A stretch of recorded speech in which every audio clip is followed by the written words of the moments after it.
अनिल विज को एक तो किस्मत का धनी कहा जा सकता है जी।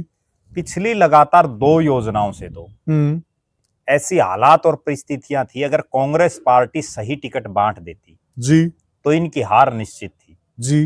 क्योंकि जिस चित्रा सरवारा ने इनको बिल्कुल नाको चने चबवा दिए और वो भी एक निर्दलीय प्रत्याशी के तौर पर जी। अगर वो कांग्रेस की प्रत्याशी होती तो निश्चित रूप से चुनाव हारते जी। उससे पहले की अगर दौर की बात करें तो ये जिस इलाके से संबंध रखते हैं, क्योंकि देखो इनमें एक दो खास बात भी है और जिसका इनको फायदा मिल रहा है वो खास बात ये है कि ये जिस इलाके से चुने जा रहे हैं वहां अपनी जनता के बीच में ज्यादातर ये रहते हैं। हाँ ठीक है, ये खूबी है। जनता के बीच में क्योंकि शहरी जो सीटें होती है ना विशेषकर और शहर के आसपास के जो गांव हैं वो भी लगभग शहरों जैसे ही हो जाते हैं, डेवलप भी होते हैं, वो डेवलप होते हैं।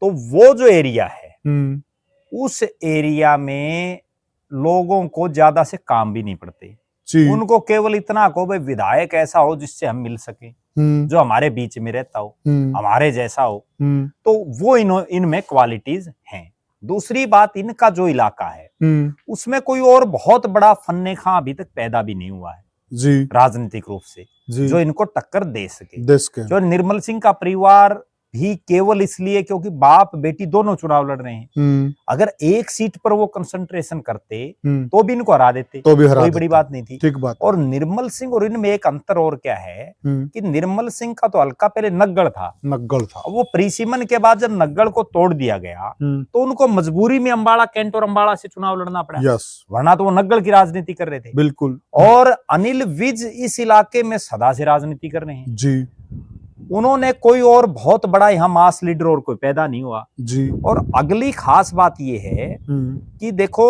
वो भले ही लोग उसको किसी भी रूप में देखें लेकिन इतना जरूर है कि वो लोगों के बीच में कनेक्ट जरूर रहते हैं। ठीक है बात। वो कोई ना कोई ऐसा सिगुफा छोड़ देते हैं जिससे उसकी हरियाणा प्रदेश में चर्चा होती रहती है।